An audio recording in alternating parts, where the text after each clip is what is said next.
तो ये सभी मिलकर जो 64 लाख हैं, ये पहले ये होंगे, फिर पूरे विश्व में ये जाएगा ज्ञान।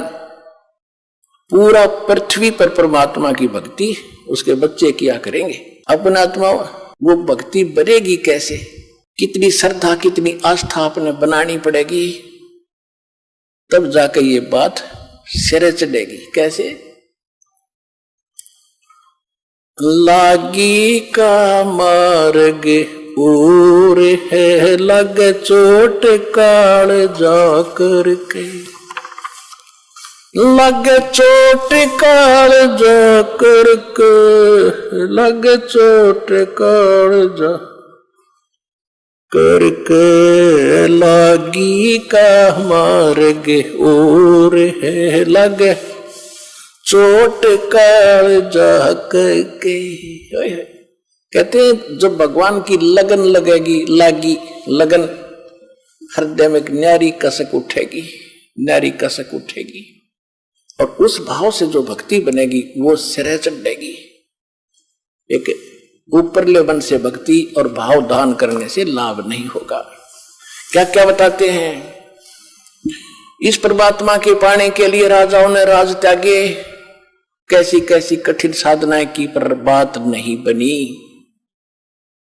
लागी का मार्ग और है, लग चोट काल जा करके, लग चोट काल जा करके, लग चोट काल जा करके, लागी का मार्ग और है, लग चोट काल जा करके।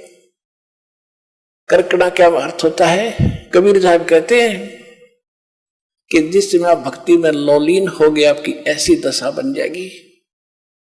कबीर वैद बुलाइया और पकड़ के देखी बाँ, वैद न वेद न जाने ही मेरा करक कलेजे माँ। होय होय। कहते हैं घर वालों ने सोचा कि बेटा किस मर्द ने खा लिया, जो ढंग से ना बोलता किसी से, ना ढंग से रहता, अकेला रहता है, कोई खुशी मनाता नहीं है, कि रोग ने ग्रस्त कर लिया इसको। वैद बुला लिया, डॉक्टर, और बाँ पकड़ के देखा करते, नाड़ी के वैद होते थे। कहते उस वैद ने मेरे जो वेदन है, मेरा जो दुख है, मेरा जो कसक है, करक है, मेरा जो रोग है, वो समझ नहीं सका। क्यों नहीं समझ सका? क्योंकि वो तो मेरा कलेजे में करक लाग रही भगवान के नाम की। कबीर वैद बुलाइया पकड़ के देखी बाँ, वैद न वेद न जाने ही मेरा करक कलेजे माँ। उस भगवान की कसक है तो वो बताई जा रही है। लागी का मार्ग और है, लगे चोट काल जा करके, लग चोट काल जा करके, लग चोट काल जा करके, लागी का मार्ग और है, लग चोट काल जा करके। बन बीच भरतरी भूप ने एक मारा ताण निशाना, बन बीच भरतरी भूप ने एक मारा तीर ताण निशाना। घड़ी सदी थी आवन की, किसी साधु का हो गया आना। घड़ी सदी थी आवन की, साधु का हो गया आना। कोई मुआ मर्ग जवा दियो, न तारे धरो न बाणा। वो जिंदा कर दिया डोर था, सस बना परीक्षा करके, सस बना परीक्षा करके, सस बना परीक्षा करके। लागी का मार्ग और है, लग चोट काल जा करके। गोपी चंद योगी हो गए, जिन ले लिया भगमा बाणा। गुरु महल जनाने भेजते ड्योढ़ी में अलख जगाना। भोजन 3600 छोड़ के भिक्षा का भोजन खाना। तन पड़ गया व्यंजन 3600 छोड़ के भिक्षा का भोजन खाना। तन पड़ गया कम जोर थारा खाया उदर भर के। ना खाया उदर भर के, ना खाया रे उदर भर के। ला घी का मार्ग और है लग चोट काल जा करके। बाजीद कहे उठाओ ऊंट को, लोग कहें ये मुआ। बाजीद कहे उठाओ ऊंट को, लोग कहें ये मुआ। उठन वाली चीज रही ना, गया ओड सलानी सुआ। उठन वाली रही उठन आली चीज नहीं, गया ओड सलानी सुआ। कुछ नक्सक बिगड़ा है नहीं, बाजीदा अचरज हुआ। कुछ नक्सक बिगड़ा है नहीं, बाजीदा अचरज हुआ। जिन करा अचंबा घोर था शस, जिन तजा राजकाल से डर के। जिन करा अचंबा घोर था तजा राजकाल से डर के। तजा राजकाल से डर के, तजा राजकाल से डर के। लागी का मार्ग और है लग चोट काल जा करके। सुल्तानी मगन बैराग में इब्राहिम सुल्तान अदम के बारे में बताया जा रहा है। सुल्तानी मगन बैराग में जिन तज दिया बलख बुखारा। कदे पालकियों में चाल तेरे आज ठालिया गुदड़ बारा। सब संगी छोड़ी रोवती रोवे था कौन बासारा। सब संगी छोड़ी रोवती रोवे था कौन बासारा। शोर मचारण वास में ना देखा पीछा फिर के। ना देखा पीछा फिर के, ना देखा रे पीछा फिर के। ला घी का मार्ग और है लगे चोट काल जा करके। लागी का मार्ग और है लग चोट काल जा करके। लग चोट काल जा करके। लग चोट काल जा करके। लागी का मार्ग और है लग चोट काल जा करके। कुएं में शेख फरीद ने कैसी मीठी बोली बासा। कुएं में शेख फरीद ने कैसी मीठी बोली बासा। तुम चुन चुन कागा खा ली और मेरे हाडों पर का मासा। तुम चुन चुन कागा खा ली और मेरे हाडों पर का मासा। मेरी दो नाना छेड़ियो मोहे राम मिलन की आशा। मेरे दो नैना मत छेड़ियो रे मोहे राम मिलन की आशा। जिन करी तपस्या गोर थी वो होए आसरे हर के। वो होए आसरे हर के। वो होए रे आसरे हर के। लागी का मार्ग और है लग चोट काल जा करके। लग चोट काल जा करके। लग चोट काल जा करके। लागी का मार्ग और है लग चोट काल जा करके।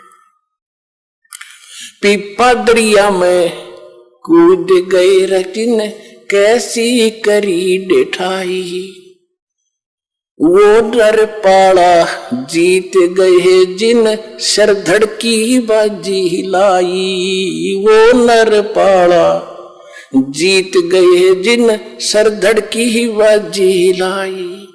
कह मंगलानंद चेतियो तुम सोच समझ मेरे भाई, कह मंगलानंद चेतियो लो सोच समझ मेरे भाई।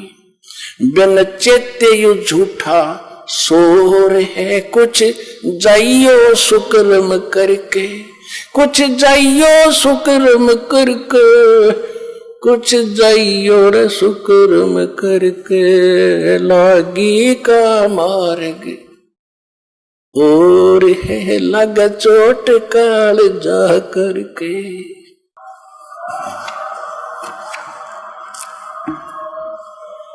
पुण्यात्माओं, इसको सत्संग कहते हैं, इसको तत्व ज्ञान कहते हैं। अब देखो, गोपीचंद यानी भर्तृ, ये दो अलग अलग थे। भर्तृ भी राजा थे, गोपीचंद भी राजा थे। भर्तृ जी एक दिन राजाओं में ये कुबद पैदा कर देता है, काल ये बकवाद घनी करते हैं, सारे पाप करते हैं, बेशक कितनी अच्छी आत्मा का हो। जंगल में गए हुए थे शिकार करने के लिए, सुबह सुबह एक मर्ग को मार दिया तीर से भर्तृ जी राजा ने। उसी समय गोरखनाथ आगे साधु, उसने कहा, रे ए भाई कौन है तू, और तूने ये भगवान का बच्चा क्यों मार दिया? भर्तृ ने कहा कि मैं राजा हूं, भर्तृ नाम है मेरा साधु। तो भले आदमी तेरे बेटे को कोई मार दे, तू क्या सजा देगा उसको कि उसकी खाल उतार दूं? तो ये भगवान का बेटा मार दिया तूने, तेरी खाल उतारेगा। ये सुनने नहीं है, इसमें मालिक के हैं। तू तो 2 दिन का राजा है यहाँ, कल तेरी मृत्यु हो जाएगी, तू कहां जाएगा पता नहीं, फिर तूने बदला देना पड़ेगा, ये तेरा शिकार करेगा। अब उसमें भगवान से डरने वाले होते ही हैं, अच्छी आत्मा होती है जो आगे भक्ति करती हैं, चाहे वो राजा भी थे।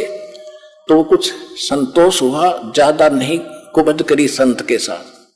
उसने कहा कि यदि तू संत है, शिक्षा दे रहा है, तेरे पास कोई शक्ति है, इस मर्ग ने जीवित कर दे जो मैंने मार दिया, मैं तेरा चेला बन जाऊंगा।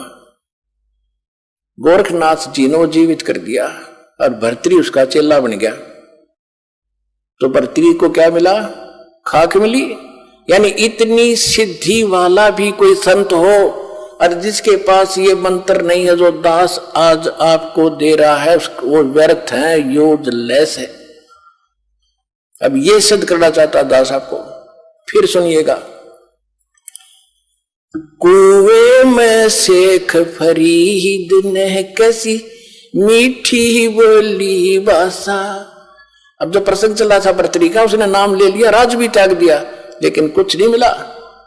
ये धक्के खा रहा इस काल के लोक में। अब शेख फरीद नाम के एक मुसलमान थे, बचपन से एक कसक थी उसकी भगवान की, घर भी त्याग दिया, एक ऐसे सूफी संत का चेला बन गया जाकर, जो एक आंख से काना था। काना मान एक आंख छोटी थी उसकी, वो खुद की भी छोटी थी एक आंख। यानी ये तो अलग प्रसंग है, लेकिन वो इतना सिद्ध प्रसिद्ध था कि जो भी वो वचन कह देता साफ ठीक हो जाता है, इतना सिद्ध प्रसिद्ध था। और वो सिद्ध कौन थे? वो पिछले ही आप जैसे जो अब भक्ति आप कर रहे हो ना, इसके बारे में बताया पर गरीबदास साहब ने परमात्मा की महिमा के शब्द महल में सिद्ध 24 हंस बछोड़े विश्वे विसा। कि इस जो नाम हम देते हैं आपको, इसमें 24 सिद्धियां आ जाएंगी आप में।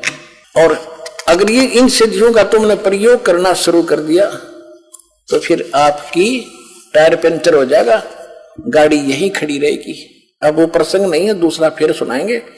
तो ये जो नाम आपको दे रखे, इसमें इसी सिद्धि बहुत आ जाएंगी, लेकिन आपने प्रयोग नहीं करना, नहीं तो आपकी प्रभुता हो जाएगी और आपकी पूंजी नष्ट होनी शुरू हो जाएगी, आप पार नहीं हो पाओगे। फिर भी अब क्या हुआ कि वो पहले आप यहां से चले, जो रह गए वो भटक रहे हैं, वही प्रसिद्धि हो पाई। उन्होंने किसी को कुछ कारण से प्रसिद्ध था, कोई किसी कारण से प्रसिद्ध था। गोरखनाथ भी ऐसे ही प्रसिद्ध था। जब परमात्मा के सामने आया तो उसकी अकल ठिकाना हुई कि गोरखनाथ सिद्धि में फूला, सिद्धि में भूला, टूने टामन हांडा फूला, ये जंतर मंत्र जोग निभाई, काल चक्र तुम जोरा खाई, तुम हो जम की फर्दी माही। तब परमेश्वर से नाम लिया, कहते हैं सतगुरु कबीर गुरु और गोरख चेला, फिर 9 खंड में वो रमे अमेल अकेला। अब कहने का भाव यह है कि परमात्मा का बच्चा था। सभी शेख फरीद ने वो संत भी एक ऐसा सिद्धि वाला संत गुरु बना लिया वो, और उसकी साधना करता था। और अब शेख फरीद तो घर से निकला ही नहीं था कि किसी प्रकार मेरा मोक्ष हो, उसका दूसरा उद्देश्य नहीं था। तो वो तो जाते ही आश्रम में उसकी टेंट, ये एक ही भावना थी कि गुरुजी नाराज नहीं होने चाहिए, गुरुजी रुष्ट हो गए तो भगवान रुष्ट गया। यानी ऐसी कोई क्रिया मुझसे ना बने कि जिससे गुरुजी की आत्मा को ठेस हो। तो हर संभव कोशिश करके अपने गुरुजी को प्रसन्न करता था, और वो गुरुजी शेख फरीद की जी के ऊपर बड़ा प्रसन्न था। तो 5-7 और भक्त रहते थे आश्रम में। उनको जब देखा कि गुरुजी शेख फरीद के प्रति ज्यादा अट्रैक्शन है, तो ऐसा काम, ईर्ष्या होगी उनको, ऐसा काम करें कि गुरुजी इससे नाराज हो जाए, ऐसी कोई कहानी बनाए। अब वो नकली जो गुरु था, सिद्ध तो था लेकिन था नकली। वो क्या करता था, शाम के खाना खाते ही हुक्का मांगा करता था, हुक्का पीता था। और उन्होंने क्या कर रखा था, संत जी ने सोचा ये आपस में झगड़ा वगड़ा ना करेंगे, सबकी सेवा बांट रखी थी कि एक दिन सेवा ये करेगा, रोटी भी बनाओगा, हुक्का भी पिलाओगा, सारे काम यही एक करेगा। तो जिस दिन शेख फरीद का नंबर आया, उन दूसरों ने क्या देखा कि वो गुरुजी इतना क्रोधी था कि खाना खाने के तुरंत बाद 5 मिनट के अंदर 5 मिनट से पहले हुक्का चाहिए उसको पीने के लिए। वो लेट जाता था आश्रम में अलग से कुटिया। अगर 2-4 मिनट लेट हो जाता तो उसको इतना धिक्कार था, गुस्सा हो जाता था, उसको कई दिन सेवा से वंचित कर देता था, मुंह से नहीं बोलता था, बाहर एक साइड में बैठा देता था। तो वो ये चाहते थे कि इसके शेख फरीद के साथ कभी ऐसा बने, वो मौका देवा नहीं था। एक बार उन्होंने क्या किया कि क्या करते था, शेख फरीद ने खाना बनाया कि गुरुजी को खाना खिला जाता, और उधर से आग पहले ही चालू कर जाता था हुक्के भरने के लिए, आग पहले ही बना रखा तैयार रखता था। खाना खिलाकर बर्तन धोकर रखकर आया तो पीछे से उन्होंने क्या किया, वो ईर्ष्या करने वाले चेलों ने, गुरु भाइयों ने वह आग बुझा दी। और मौसम था वर्षा का थोड़ा सा, लेकिन वह आग बुझने की जगह नहीं थी। तो उसने उस समय ये ध्यान नहीं दिया आग क्यों बुझ गई। उसको तो ये चिंता थी कि आज तेरी करी कराई भक्ति गई और नाश हो जाएगा, गुरुजी नाराज हो गए, और कोई आग नहीं, चूल्हा खत्म बंद हो गया। वहां से आधा किलोमीटर 1 किलोमीटर की दूरी पर नगरी थी, उसकी बाहर की तरफ उसने धुआं उठता देखा। वो दौड़ा गया। एक माई भोजन बनाने की तैयारी कर रही थी। ऐसे समाज यानी वर्षा के मौसम में लकड़ियां भी अच्छी नहीं, गिल्ली गैली सीली सी हो जाती हैं। वो मुश्किल से आग फूंक मार कर बनाओ थी, धुएं में आंखें लाल हो रही थी। और शेख फरीद भाग्या गया कि माई आग दे दे, माई आग देना, माई आग देना। उसने देखा बाबा जी आ गया। वह थी गुस्से वाली, कहने लगी आग अच्छी नहीं मिलती, आंख फुड़वानी पड़ती, आंख फुड़वा ले तू अपने, तू फुड़वा ले आंख। अब उसने सोचा भाई आग मिल जानी चाहिए, गुरुजी प्रसन्न हो, आंखें फुड़वा लूंगा। माई ले, वो चिमटा दे के आंख काट के दर्दी, ले माई मैंने आग दे जल्दी, मेरे गुरुजी दुखी हो जाएंगे। और माई ने देखा तो उस बाबा का चेला है, गुस्से में तो कह दी वाडर की कि वो तो शराब देगा, तेरा नाश होगा। उसने तो सारी आग निकाल दी जितनी बना रखी थी। धड्डे बाबा जी वो गाल के तो भाग लिया। उसने देखा कि आंख ताड़े छोड़ गई। अब रात होगी, रात ना और जावे कैसे। उधर से लड़के ने अपना पल्ला बांध, एक आंख पर ऐसे कपड़ा बांध लिया, गिर लिया मुंड उसके ऊपर। और गुरुजी ने पहली आवाज दी थी, आश्रम में प्रवेश हुआ था, अरे शेख फरीद इतनी देर कैसे लगा दी हुक्के को। दूसरी आवाज जब दी, रहे कहा मर गया शेख तू, फरीद कहा मर गया। आया गुरुजी, आ गया गुरुजी, भाग दौड़ के हुक्का दर दिया चलम। हुक्का दर दिया तो देखा राग का क्या लग गया, आपकी दया है गुरुजी, कुछ नहीं लगा। वो भी कि मैं तो नाज का नसार कुछ फिर होकेगा, वो गुरुजी तो पी के सो गया। वो सारी रात बेचारा जैसे दुखी सुखी रात काटी। माई ने रात नींद नहीं आई, वो तो सुबह उठते ही एक और सहेली को लेकर साथ में और उस आंख को लेकर गुरुजी के पास गई, संत के पास, और माफी मांगे, नाक रगड़े, मुझे गलती होगी। माई ने सारी कहानी बताई। वो संत पूछा, रे बात क्या है? कि आपका चेला गया था, आग लेने गया था, मैं गुस्से में थी, मैंने कह दिया आंख फोड़ ले, आंख फूटने से आग मिलती है, आंख फुड़ा रखी मैंने तो भी फुड़वा ले। उसने सचमुच आंख निकाल कर दर दी, बाबा जी मैं तो घनी दुखी होगी, मेरे गलती होगी, माफ करो। तो उसने देखे कौन गया था कि पता नहीं, मैं नाम तो नहीं जानती। गुरुजी ने पूछा, रे शेख था कल तो भाई, वो फरीद था, फरीद बोला सारे आगे। अब बेटा क्या हो गया, तेरी आंख को क्या तकलीफ होगी? हक आपके रहते गुरुजी, क्या हो गया मेरी आंख को? कुछ नहीं होना, ये माटी आपकी है, शरीर आपका दाता, आपके नियमत लगे। पुण्यात्मा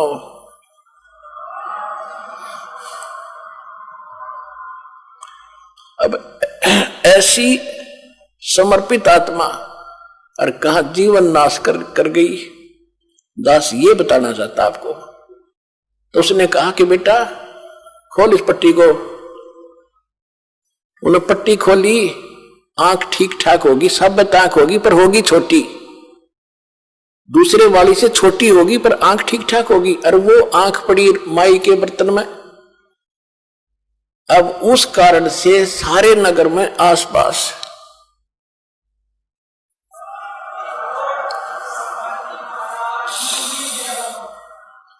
उस बाबा जी की, उस नकली संत की सिद्धि के कारण इतनी महिमा होगी, वे पूछो मत, संत हो तो ऐसा हो।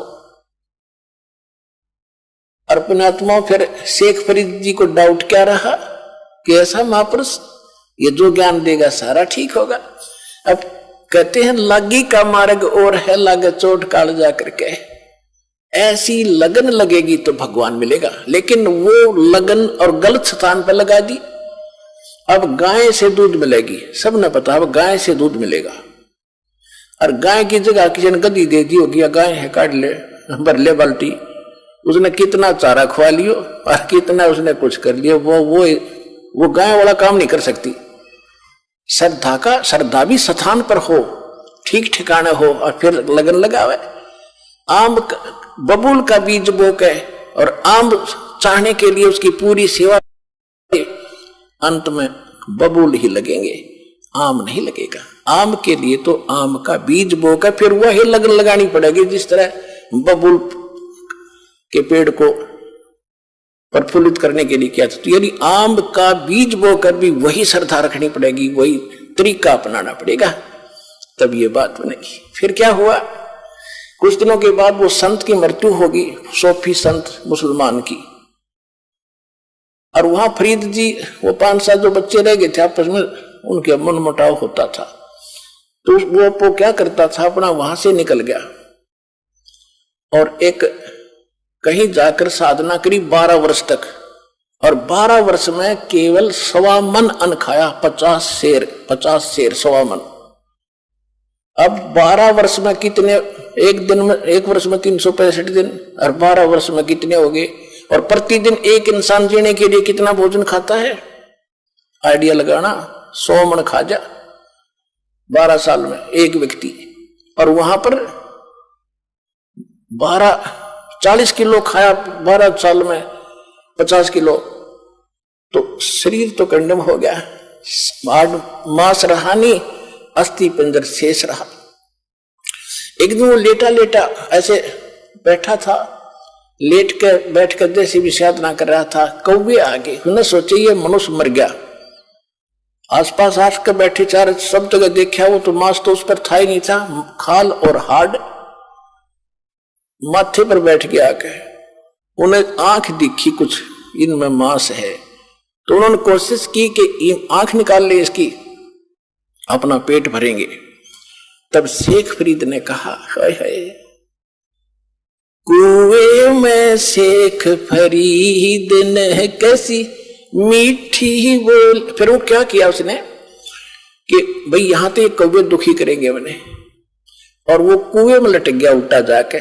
जब ये वाणी बोल करे, कुएं में शेख फरीद ने कैसी मीठी बोली बाणी, कैसी कुएं में शेख फरीद ने कैसी मीठी बोली बासा, तुम चुन चुन कागा खा ली और मेरे हाडों पर का मासा, तुम चुन चुन कागा खा ली और मेरे हाडों पर का मासा, मेरे दो नैना मत छेड़ना मोहे राम मिलन की आशा, मोरे दो नैना मत खाइयो भाई मन राम मिलन की आशा, जिन करी तपस्या घोर थी वो ओहे आश्रय हर के, वो होए आश्रय हर के, वो होए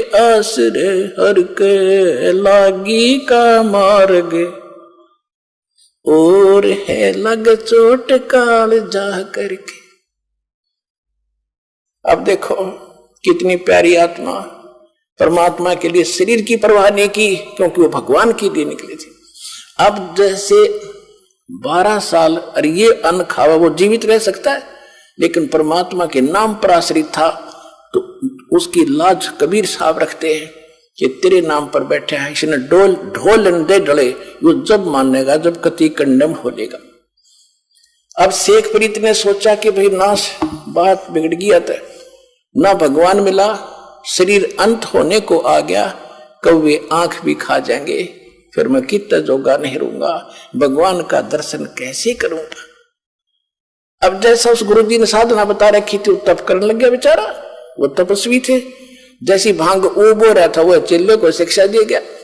अब चेला तो वही होता है, उसने समर्पण कर ही रखा था, जो गुरुजी कह दी सारी सच्ची है, ऐसा ही करूंगा। लेकिन उससे मिलना कुछ नहीं था, जब तक पूर्ण संत नहीं मिलेंगे। अच्छा फिर क्या हुआ, उसने सोचा बाहर रहूंगा तो ये खाएंगे, कौवे खा जाएंगे। फिर कुएं में लटक गए, फिर वो यही अर्जी ला रहा था, रे कौव्यो मेरे आंखें छोड़ दियो भाई, क्योंकि बाहर तो आना ही पड़ता है थोड़ा बहुत फ्रेश फ्रूश होने के लिए भी। रो रहा है, फिर भी रो रहा कि भगवान मिला नहीं, अब क्या होगा, अब कहां जाऊंगा, जीवन अंत हो गया, दर्शन मालिक के हुए नहीं। अब परमात्मा आए, परमेश्वर जो भगवान है हमारे, जो जन मेरी शरण है ताका हूं मैं दास, गेल गेल लाग गया फिरूं जब तक धरती आकाश। ये शेख फरीद वही था जो इस कलयुग में भी चल गया था पिछली पीढ़ी से, और साथी मालिक ही था, सोच रखा था मैं जिस धर्म में जन्मा हूं यहीं से मोक्ष होगा। धर्म का इसमें कोई रोल नहीं, धार्मिकता का रोल है, और सच्ची भक्ति होगी, कोई धर्म हो कोई जाति हो, मनुष्य जीवन हो वो पार होगा। अब कबीर परमेश्वर जी आए एक साधु रूप बना के, जिंदा महात्मा का, कुएं पर खड़े हो गए, रस्सा बांध कर वृक्ष के, और नीचे लटका हुआ था पैरों का बांध कर शेख फरीद। नीचे न सिर था, ऊपर न पैर थे। परमात्मा ने नो का नो पकड़ कर रस्सा बाहर निकालना, जो तड़प रहा था। अब पुकारता अपने अपने गीता पढ़ा सुना करे, हमारा बाप ही कबीर साहब है, सत्पुरुष है। जब उसने बाहर खींचा तो पहले क्या करते थे, पाली आ जाते थे ग्वाले, वो शेख फरीद तपस्या कुएं में करता था, बाहर आकर थोड़ी बहुत देर बैठता था, तो पाली उसके रस्से को पकड़ कर डंडी से ऐसे हिला देते थे। वो कभी इधर लगता था कुएं में, कभी इधर लगता था, वो फिर यूं कर लेता था। पाली छोड़ छाड़ कर थोड़ी देर छेड़ छाड़ कर चले जाते थे, कोई बद्दुआ नहीं देता था। प्रार्थना करता था भाई ना छेड़ो मुझे, मैं अपना काम कर रहा हूं। तो उसने सोचा उस दिन कि आज तो ऐसा शरारती व्यक्ति आ गया, इसने मैं बाहर निकाल लिया। पहले तो छेड़छाड़ कर चले जाते थे, मैं थोड़ी देर में हो जाता था सेंटर में।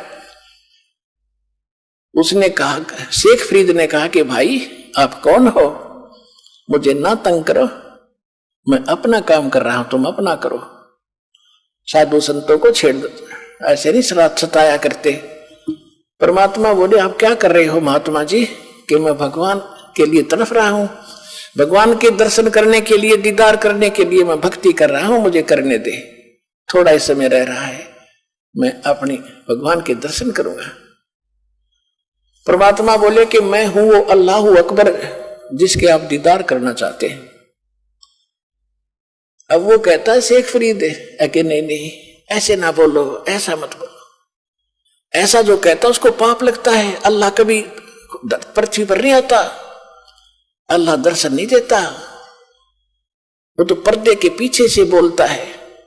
परमात्मा बोले आप किस लिए यहां कर रहे हो? आप कह रहे हो कि मैं भगवान के दर्शन के लिए और प्रयत्न कर रहा हूं, दीदार करूंगा उसके। और भगवान कैसा है? आप कहते हो भगवान तो बेचून है, निराकार है। कबीर साहब वो खुद कह रहा है कि भगवान तो निराकार है, वो तेरे जैसा नहीं हो सकता, तुझे पाप लगेगा, और वो तो बेचून निराकार है। परमात्मा बोले आप एक तरफ तो कह रहे हो कि मैं परमात्मा के दर्शनार्थ यानी भगवान का दीदार करने के लिए साधना कर रहा हूं, उधर से तुम बेचून बता रहे हो। भले आदमी, अकल है ठिकानी तुम्हारी? छुरी क्या है और साधना क्या तुम्हारी? कहते गाम का और ज्ञान का तो इतना चमका ऐसा होया करे, एकदम गटके पट खोलने से जाता है ना, तो आए रहे थे इससे काम के लिए कि वो मरेगा, खत्म हो जाएगा, नहीं तो एकदम सारी बुद्धि चेंज होगी, रत तेरा गजब हो गया। उधर तो हम उसको निराकार मानते हैं, और फिर दर्शन के लिए बकारा खेते के दर्शन होंगे, अल्लाह तुम्हें दिखाई देगा। नो के नो पैर पकड़ लिए, उल्टे लटके लटके रहे, क्योंकि ऐसे लटका रखे थे, वार्ता हो रही थी। नो के नो पैर पकड़ लिए, नो सोचा कि भगवान तो नहीं हो सकता, अल्लाह तो नहीं हो सकता, पर बाखबर जरूर है। जो सूरत फुरकानी, कुरान शरीफ में सूरत फुरकानी 25 आयत 52 से 59 में स्पष्ट किया है कि जिस परमात्मा ने 6 दिन में सृष्टि रची, 7 महीने तख्त पर जा बैठा 7वें दिन, वो अल्लाह कबीर है। उसकी खबर कोई बाखबर से पूछो, वो जानता है। तो शेख फरीद जी को पक्का विश्वास हो गया, अल्लाह नहीं तो अल्लाह का जानकार जरूर मिल गया, बाखबर मिल गया, इल्म वाला। चरण पकड़ लिए, परमात्मा ने खोल कर रस्सा बैठा लिया कि बैठ जा, मैं बाखबर हूं और मैं तत्वदर्शी संत हूं, तू अल्लाह ना मानना है, ठीक है। कहते इस शरीर के साथ क्यों दुश्मनी कर रखी है, मुश्किल से मिलता है, इतना भी ना खाओ। कहते इतना भी ना खाओ अंगड़ाई टूटे, आलस हो जा, इतना कम भी मत खाओ कि आपकी क्या हालत हो रही है। आप वचन कब करोगे, आपकी तो बुरा हाल हो रहा है, खाने पीने सूखा पड़ा शरीर। श्रीमद् भगवत गीता अध्याय नंबर 6 के श्लोक 16 में लिखा कि अर्जुन, ये योग यानी भक्ति साधना न तो ज्यादा खाने वाले की या बिल्कुल ना खाने वाले की, या ज्यादा जागने वाले की और न ज्यादा सोने वाले की, किसी की सफल नहीं होती। सूक्ष्म वेद में बताया है कि प्रथम अंदल संयम रखे, संयम करे खाने और पीने पे, और योग युगत सब सतगुरु भाके। ये सब तरीका वो सतगुरु बतावेगा जब कभी आवेगा। तो कैसे भक्ति करनी चाहिए, कैसे रहना चाहिए, इन पिछले वालों की तरफ ना झांकना। उनने किक के डले ढोए थे, उनको खाक मिला, तब परमात्मा ने उसका कुछ आहार कराया, फूल फल खवाए, वो तो ताकत साथ थी दाता की। फिर उसको नाम दिया और कहा अब होगी तेरी मुक्ति बेटा। जब शेख फरीद की मुक्ति हुई, पुण्यात्माओं आप उन पुण्यात्माओं में से हो, परमात्मा आपको इकट्ठा कर आज लाया है, आपको सहज में वो मार्ग मिल गया है। इसकी भक्ति करो और सच्चे दिल ताकि सांस तक लगे रहना, संसार की तरफ ना देखना, तुम्हारा बेड़ा पार होगा, तुम्हारा मोक्ष होगा।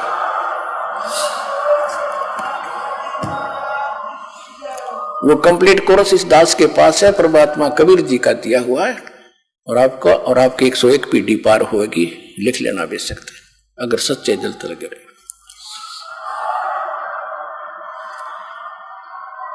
सत साहिब।